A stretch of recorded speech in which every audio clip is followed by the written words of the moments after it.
TOA, Fit Body Forever, and Fit Body Boot Camp communities. What's up, everybody? Welcome back. Robert Linkle, trainingtheolderadult.com. Nice to see you all. We are here to take a look at a couple of videos that some people have sent me. Some of my favorite online influencers. We'll get into that here in just a second. But first, I want to give a quick overview of our TOA Select 2025 topics and presentations that are coming up here. Head over to trainingtheolderadult.com if you are interested. We have our full TOA certification, all of our exercise libraries, mobilities, all of our courses are on there, everything you want to take a look at. And we have a all new pricing system, everything going forward 2025.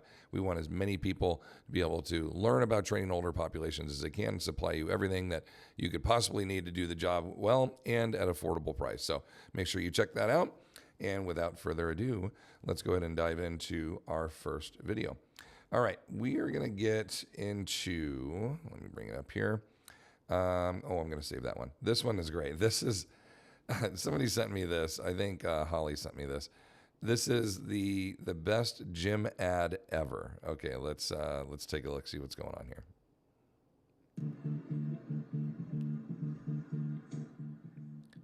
Gal's on a date. Oh, she's got a row. Yep, row to get the door open. Oh, duck, dodge, dip, dive, the 3Ds. Okay, so right away, we're starting off with her date, by the way. Come on, dude. Meets this guy for dinner, and he just walks in and does not hold the door open for her. I mean, I get it. You know, we're in a brave new world here, but just lets it shut in her face. Come on. Anyway, she's got it. She's been doing her rows. That's good. Leans in for the kiss. Yep. Bad etiquette, bro. You're going to get punched. She should have followed that up with the jab. What she just practiced. Boom, boom, right there. Pop that dude. You're leaning in, man. I just met you. We literally just walked in here, and you didn't even hold the door open for me, and now you're leaning in for a kiss? Pop, pop. Oh, I'd drop him. Not having it. Look at that. Left hook. All right, here we go. Another stalker has brought her a bear. Oh, we're doing Could you imagine? This gal must be an amazing human being. All these guys chasing after her.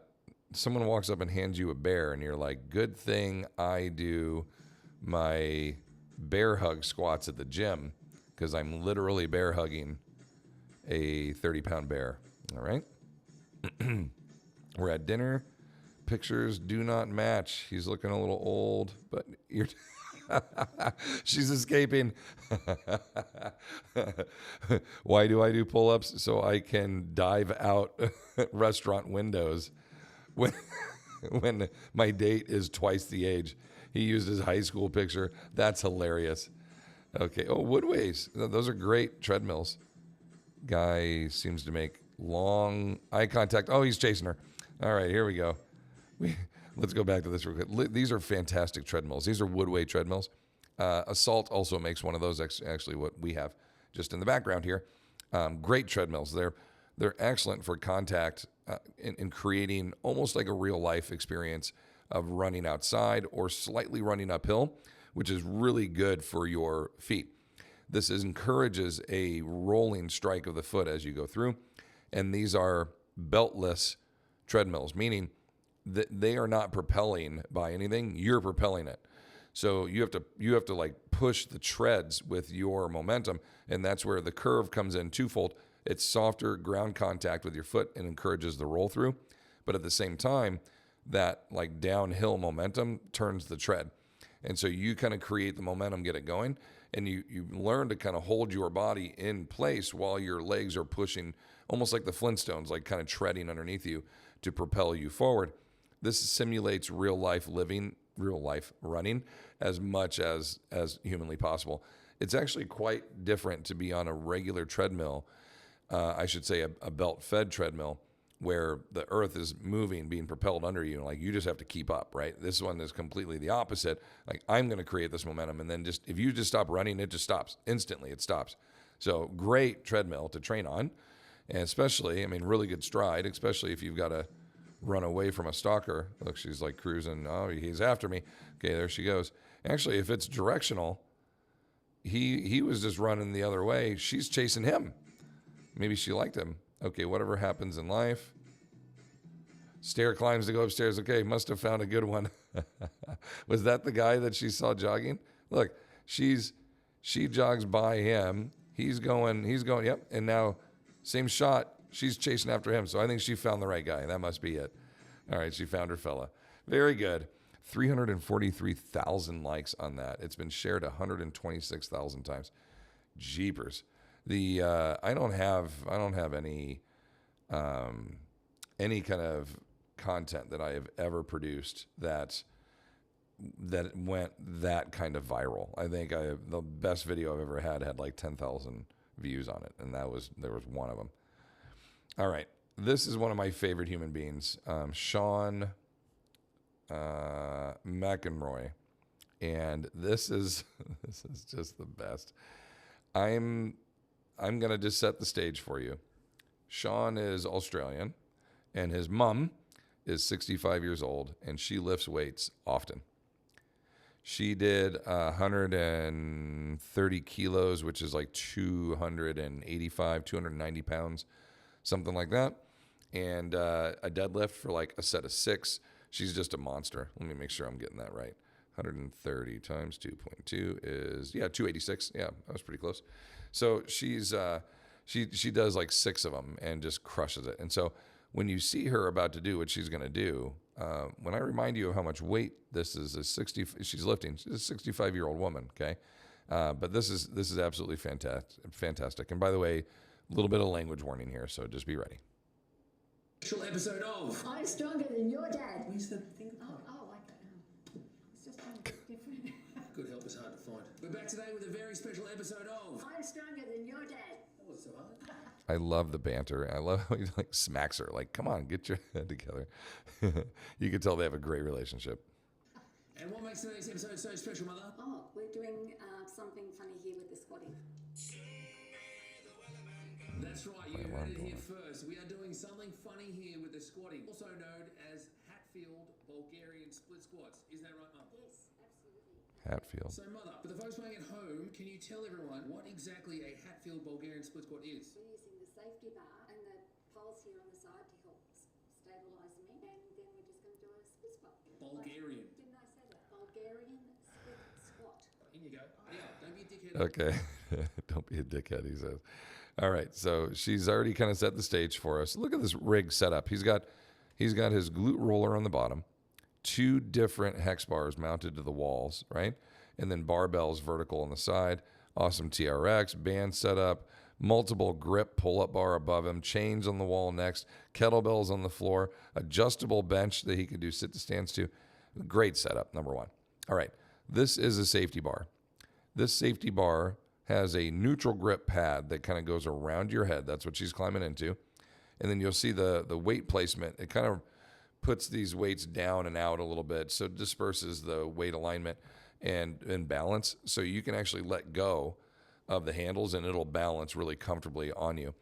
And that way you can grab on these black handles here. She's going to grab onto those handles and be able to balance herself. Now, you would look at this and go, well, why does she have to hang on? And isn't the whole idea of this? She said balance and stability. The idea is to overload this excessive range of motion to get really strong throughout this range, not necessarily to battle to stay balanced and stable. There are different options when you train. You're like, okay, or what are we shooting for today? Is our focus on balance and coordination? Let's go lighter, not hang on to anything, and try to maintain balance on our own? Or do we take balance out of the equation and just load up, go deep, go through full range, but give stability, like give balance by hanging on to something? There's value in both of those, right? So in the focus of this video today is they're going to go deep and heavy. Split squat. In you go. Now, don't be a dickhead like you were last time. Step in all the way on your back, not your neck. Not your neck. Chin up. Use your bloody legs to lift it. See the little curve in the bar? There. We practiced this already. That's it. And see, she can let go and the bar won't fall off. That's it. Slow and controlled on the way down. All right. This position right here with the foot flat, number 1. I've never been a fan of the foot flat position. I just don't like it. I think mobility-wise, it's probably just fine. But it puts your back quad into a slacked position just a little bit, where if you're dorsiflexed and you're pushing your toe into the ground, into the bench, like a lunge, not only are you getting a big break point on the back of your toe, which is good, the hallux joint of the toe needs to be deep range of motion flex. That's like 70% of your strength of your feet and not falling down is how strong and how healthy that big toe is. So if the bench was lower, call it 6 inches lower, and then she put her foot down on her toes like she's doing a regular lunge just with her foot elevated, she would have the same height, right? The heel would be in the same position. Instead of the bench lifting up 6 inches, her foot would just be vertical 6 inches, and we're getting the toe value. Now, you're also getting a gastroc stretch because your heel is now elevated, your foot is plantar flexed into the floor, and you've got this big open stretch in your toe. As she goes down, it's going to stretch both sides. The gastroc stretch via the Achilles, and then the anterior tib stretch as she works down. Both sides of the lower limb now are taut. So when your hamstrings and quads go to activate, they have muscular kinetic chain connections and activations from the ground all the way up. Where when your foot is flat like this, your gastroc's on slack, the anterior tib is overstretched, which again gives you greater quad stretch on the rear leg, but the hamstring and the gastroc can't really activate because they're on slack. They're actively insufficient, if you will. So, what's that saying? 2 birds and a hen and whatever, half a dozen, whatever that saying is. Like there's value in both of these, I guess. I find greater value in the other one, especially for older pops. But anyhow, let's continue. In and out at the bottom, woman. Control. Then pull Look at up. that stretch. Yes. Great range of motion. To be slow. Why? Because it's fucking hard and it's heavy, and you can't move something heavy quickly. You can't move something heavy quickly. I agree. She has I'm going to call that a 55-pound bar. It might be heavier. I don't have a ton of experience with this particular one. It's at least 45 pounds. We know that. And then she's got a pair of 5-kilo plates on each side. So she's got 12-ish pounds on there. So let's call it a 45, 55, 65, 70 pounds. Okay, at minimum. It's probably more like 90. I have a feeling the bar's heavier than that. So let's call it 70 to 90 pounds, 80. Let's go 80 in the middle. And the range of motion that she's getting down, look at that range. All on one leg. Rear hip flexors doing a lot. The front glute and quad are burning like crazy. And that's what he's saying. It's fucking hard. That's his quote. Absolutely. Like that depth, that range with that much load. Oh man, so hard. 65-year-old female doing this. How badass. Prioritize being in the right position and loading yourself. And how many are they going to do? Is that right, Mum? That's right. How many reps you done? I think this is 7. Let's do 10. Fuck it. 10 each side. 10 on each side. That slow and steady wins the race technique. Absolutely outstanding. Take your time. 80 pounds. That's 800 total volume on each leg. That's 1,600 pounds moved in one set. Good girl. Take your time. Take your time. How many is that now? This is 7. This is 7. I knew that. Are you breathing over there? Honey, just. Oh, she's got the heebie shakes. Take your time. Handle. The heebie shakes. Stay tall. Go down. That's when you've stressed your neuromuscular capacity to a point where you have involuntary muscle spasms where your legs are just shaking. You'll feel your abdomen shaking. Okay, we've definitely taxed things here. Lovely. How'd that feel, Mother? Would you say that's more difficult than lifting 130 kilograms 10 times? 10 times. Anything to say for your adoring fans out there, Mother? For all of you out there, don't be a little bitch. Don't be a fucking coward. Oh, wow. And just have a go. Wow. Jeez Louise, Mum. You heard it here first, folks. Don't be a little bitch. And don't be a fucking coward. Do as Mum says. I gotta admit, the first time I saw that, which was just moments ago, I was so caught off guard because she's such a sweet, like, yes, we're gonna do the Bulgarian split squat. Like, don't be a fucking bitch. That's so great. She's fantastic. A true inspiration.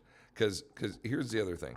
She's obviously not like a previous world record holding power lifter from her 30s and 40s who has now just like still carries this amazing strength with her into her 60s. I've seen people like that.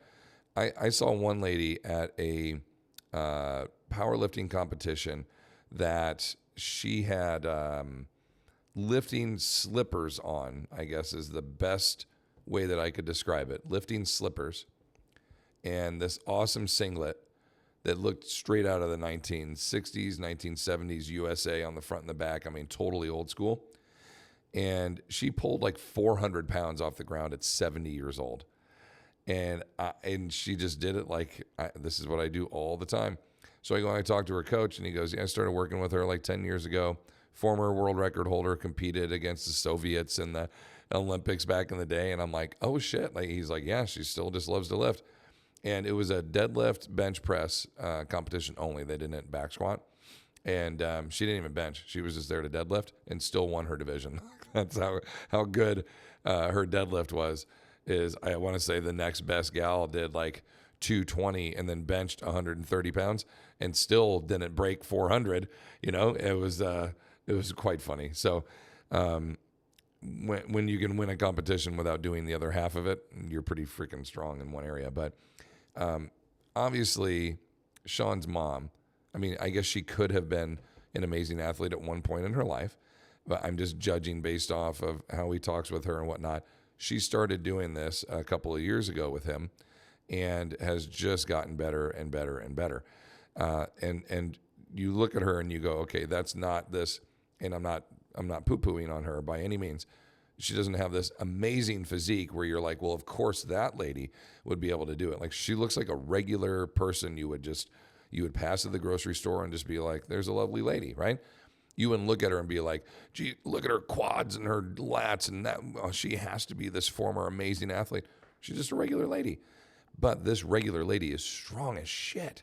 130 kilos, okay? 130 kilos for a set of 10, all right? I think I did 120. I don't think I even did 130 times 2.2 was, 286. Okay, times 10 reps. So that's like that's like a 330 one rep. Maybe a 335 one rep. That's a lot, maybe even more. That's a lot of weight. That's super impressive. And granted, it's in a hex bar, but it's still, how many 65-year-old moms are just out there pulling 300 pounds off the ground? There's not a lot of them, okay? And I guarantee you she's got good, strong bones because of all this. And the flexibility to do 80-pound Bulgarian split squats like that, 2 sets of 10. So I was saying, you've got 80 pounds per rep. You did 10 reps. That's 800 pounds. The other leg, that's 1,600 pounds, right? Well, if you do 3 sets of that, you've got, 4,500 plus pounds of total volume moved that day for one exercise. Then you go and do all the other lifts that you do. Like, that's how total volume adds up and gives you these great results, is by doing amazing things like that. Just, checking the boxes of, I've got all these basic, these are rudimentary lifts, meaning that I don't mean they're not hard. I just mean like a split squat is a simple thing. It's not a clean and jerk. It's not a snatch, right? It's not a kettlebell swing. It's a technique that pretty much anybody can learn to do. As a regular, put a foot behind you, lunge up and down, split squat, that's done. Elevating the foot makes it more difficult. Using that kind of weight makes it much more difficult. That depth and range of motion makes it super difficult, right? And she's doing it. Like, it's just a practice skill that you get better and better and better at and reap the benefits, man. She's going to be super strong and capable and able for the rest of her life, as long as she keeps doing that. All right, everybody, I'm going to wrap this one. I hope you enjoyed it. Any comments, questions, feel free to hit me up in the comment section down below. If not, make sure you like and subscribe. Share this out. Help us grow the community. We'd appreciate it. And until next time, continue to fight your good fight against sarcopenia. Have a great day. Take care.